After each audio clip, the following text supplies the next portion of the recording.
This is Stephen Platinum, your friend in wrestling with Platinum versus Impact.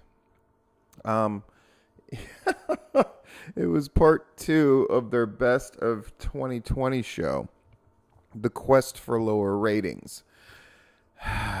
So, when they did this crossover thing with AEW, the first appearance of Kenny Omega, the birth of the Dynamite commercials, and all of that, they pulled a rating on their show of 221,000 viewers, which doesn't sound like a lot, but it's the most that they've gotten in that particular station and all that kind of stuff. Right?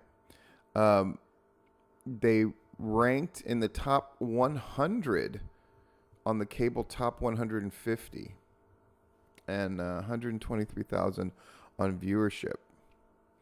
On Twitch, they got more than 50,000 viewers.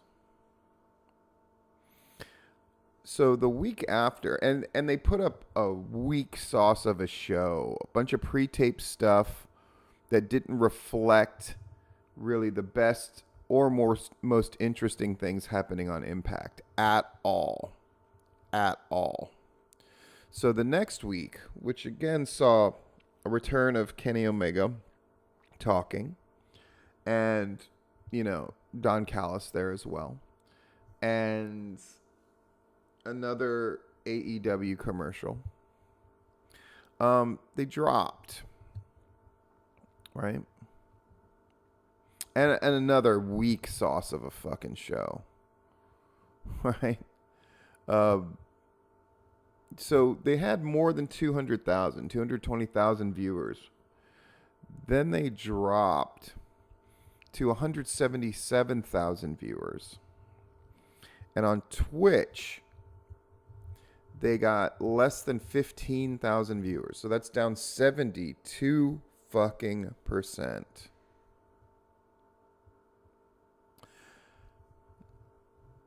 Then they put up that first week of that weak sauce ass shit fucking review part 1. 133,000 viewers on their show. 133,000, down from 221.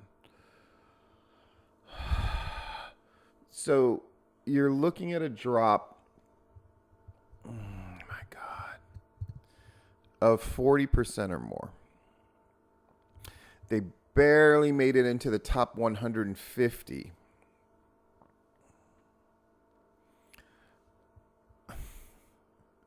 And it's on par or a little lower than they usually get.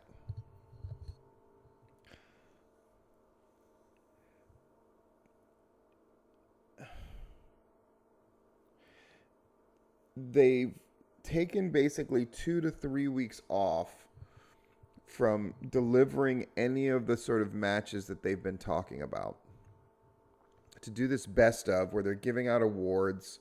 They're not showing why half of the award winners are worthy of the awards within these matches, and just summing up the stuff that they've done at the cost of momentum and ratings.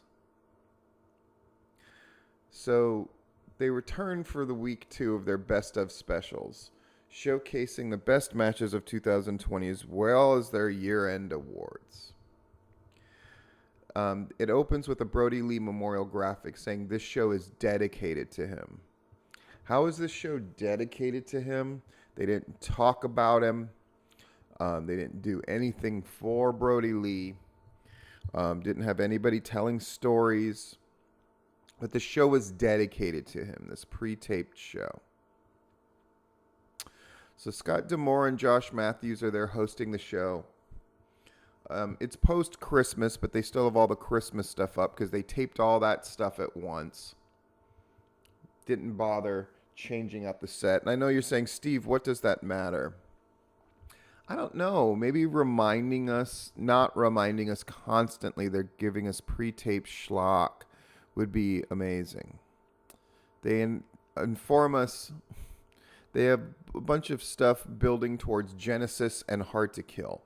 And if you could tell the difference between these two things, I would be very proud of you. So they have moment of the year and match of the year. So moment of the year, where we saw the Motor City Machine Guns, is the moment of the year. The return of EC3 as well. The debut of Heath Slater, and of Anderson and Gallows. And the 5-person main event for the title.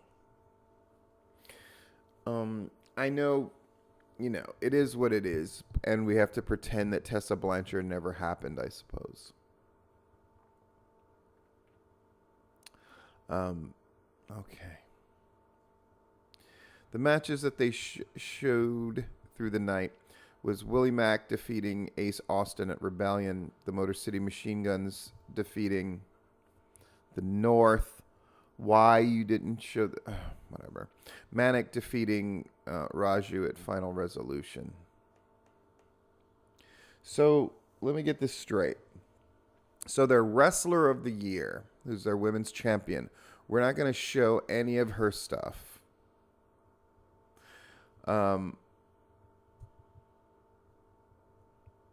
The segments were that women's champion accepting Taya Valkyrie's challenge for a Knockouts champion match at Hard to Kill.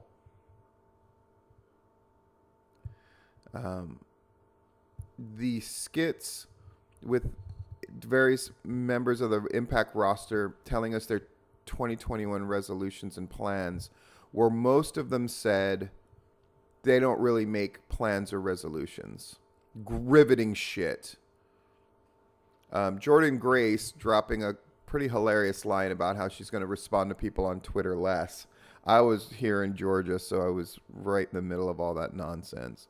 But again, a chance for these guys to show off in a promo or to show us what's so great about them or Impact, and they were just like, we're here to elevate Impact. Well, fuck, you're given camera time to do it, and they don't do it.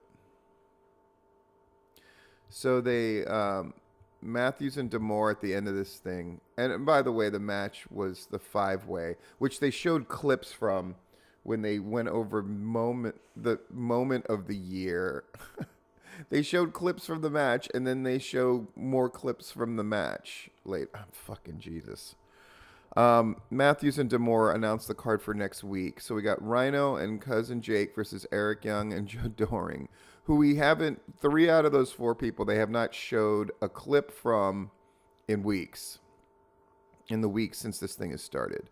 Moose versus Matthew Palmer, Eddie Edwards versus Sami Callihan, and the return of Kenny Omega. It was Impact that was supposed to benefit from this AEW thing more than anybody.